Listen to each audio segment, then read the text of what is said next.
प्रभु की बड़ी ही असीम अनुकंपा हुई है कि सनातन संस्कृति के जागरण के लिए आज यहाँ सभी दिव्य शक्तियाँ सद्गुरु के सानिध्य में एकत्रित हुई हैं। तो इसके लिए आप सभी को बहुत बहुत बधाई, बहुत बहुत शुभकामनाएं। विश्व जागृति मिशन आज इस समय एक अलग ही ऊंचाई पर पहुंच गया है।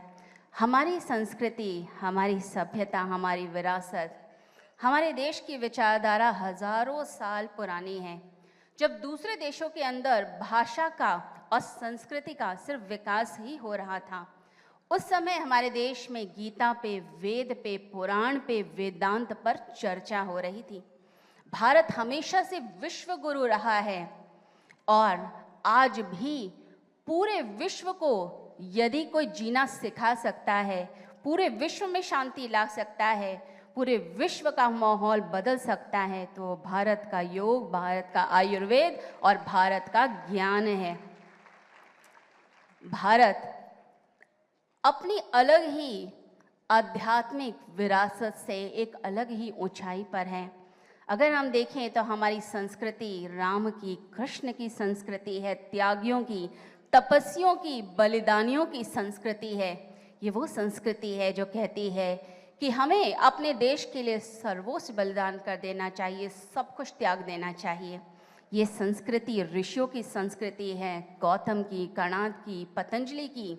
ये संस्कृति संदीपनी की, वशिष्ठ की संस्कृति है। हमारी संस्कृति कहती है वसुधैव कुटुंबकम की भावना से युक्त है, यानी सारे विश्व को परिवार मानती है, सबके लिए कल्याण की भावना से युक्त है। ये गौ की, गीता की, गायत्री की संस्कृति है। ये प्रेम का विस्तार करती है, शांति का विस्तार करती है। परंतु ये शांति, ये अखंडता, ये सौहार्द तभी रह सकता है जब हम अशांति उत्पन्न करने वाले सभी तत्वों का समूल नाश कर दें। उनका नाश जब तक नहीं होगा तब तक शांति स्थापित नहीं हो सकती है। तो मैं भारत की युवा शक्ति की तरफ से मैं कहना चाहती हूँ उन अराजक तत्वों को जो देश के अंदर इस समय अशांति, उपद्रव पैदा करना चाह रहे हैं, कि वो कान खोल कर सुन ले। इस समय भारत की जो बागडोर है वो भारत के शूरवीर, तपस्वी, माननीय आदरणीय प्रधानमंत्री श्री नरेंद्र मोदी के हाथ में है, जो भारत की शांति और अखंडता से कभी समझौता नहीं करने वाले हैं। ये राम की संस्कृति है जिसके अंदर हमने अपनी मर्यादाओं को महत्व दिया है, अपने माता पिता को महत्व दिया है, गुरुजनों को महत्व दिया है, हमने अपने देश को महत्व दिया है और अपने देश को स्वर्ग से भी ऊंचा माना है, स्वर्ग से भी ऊंचा स्थान दिया है। पूरे दुनिया के अंदर सिर्फ और सिर्फ भारत की ऐसी संस्कृति है, सनातन संस्कृति ही ऐसी है जो अपने देश के लिए सब कुछ बलिदान करने के लिए तैयार रहती है। हमारे युवक युवतियां हमेशा आगे रहे हैं। ये श्रवण कुमार की संस्कृति है, ये पुंडरी की संस्कृति है, जिसके अंदर हम अपने माता पिता के लिए, अपने देश के लिए, अपनी संस्कृति के लिए सब कुछ करने के लिए तैयार रहते हैं। अगर देखा जाए, भारत की संस्कृति की रक्षा हमेशा से संत जनों ने करी है, ऋषि मुनियों ने करी है। शुरुआत से ही गुरुकुलों की स्थापना के द्वारा जो गुरुजन हैं वो संस्कारों को पोषित किया करते थे, संस्कार दिया करते थे।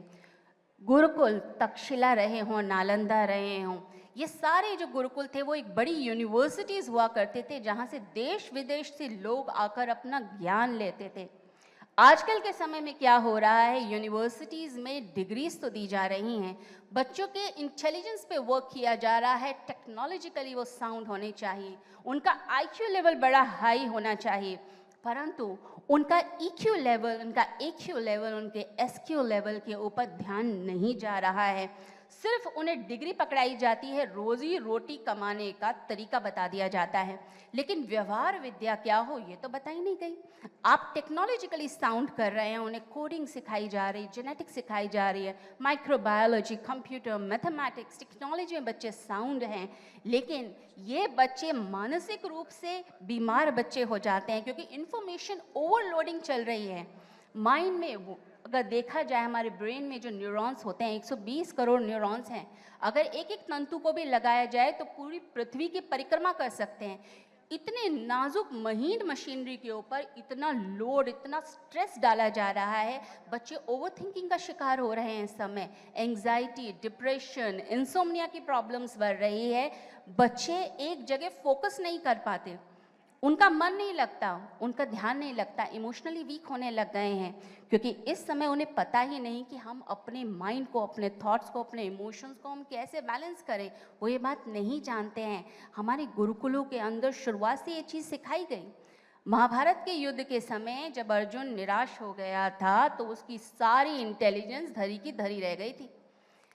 टेक्नोलॉजी के लिए वो बहुत साउंड था, उस समय की सारी विद्या उसको आती थी, मिलिट्री का इतना बड़ा ज्ञान था उसके पास, फिर भी मोहग्रस्त हो गया, निराशा में नीचे बैठ गया। उस समय भगवान श्री कृष्ण गुरु बनकर आए और उसका हाथ थामा। जब अर्जुन कहता है मुझे कुछ नहीं चाहिए, उस समय भगवान श्री कृष्ण ने उसका हाथ थामा, कहा शद्रम हृदय दौर्बल्यम त्यक्तोत्तिष्ठ परम तपः। हृदय की दुर्बलता छोड़ अर्जुन, उठ खड़ा हो, युद्ध कर, तू जीत जाएगा। तेरे दोनों हाथों में लड्डू होंगे, राज्य मिलेगा, मोक्ष मिलेगा, सब कुछ मिलेगा। अपने अंदर उस वीरता को जागृत कर। और जैसे ही अर्जुन वो वीर रस से भरा, महाभारत के युद्ध में पांडवों की धर्म की विजय हुई। तो यह आपको अपने अंदर वो जगाना पड़ेगा। ये जितने गुरुकुल हैं ये आपका सर्वांगीण विकास करते हैं। जो 16 कला परिपूर्ण व्यक्ति की हम कल्पना करते हैं, वो सारी चीज़ें गुरुकुलों के माध्यम से मिलती हैं। आपकी जो डिफरेंट इंटेलिजेंस है, उन सब पर वर्क गुरुकुल के माध्यम से होता है। इस समय बहुत ज़रूरी है कि हम संस्कारों के ऊपर वर्क करें, बच्चों को शिक्षा दें, बच्चों को बताएं कि कैसे वो अपने इमोशंस को कंट्रोल कर सकते हैं, अपनी संस्कृति सभ्यता से जुड़ सकते हैं। देखिए, एक एक व्यक्ति को जुड़ना पड़ेगा। मैं सभी युवक युवतियों का आह्वान करती हूँ कि वो आएँ और इस हमारी योजना से ज़रूर जुड़ें, अभियान से ज़रूर जुड़ें। देखिए, जैसे गिलहरी जब राम सेतु बन रहा था तो अपने छोटे छोटे नन्हे हाथ से बालू डाल रही थी, तो लोगों ने कहा तेरे इन हाथों की इस बालू से क्या होगा। तो गिलहरी ने तो समय कहा था कि जब इतिहास रचा जाएगा, लिखा जाएगा, तब उस समय मेरा नाम उन लोगों में होगा जिन्होंने धर्म की रक्षा के लिए अपना जीवन दिया। तो मैं भी यही चाहती हूँ, आप सब भी धर्म की रक्षा के लिए, संस्कृति के सनातन के लिए आगे आएं और इस अभियान में जुड़ें।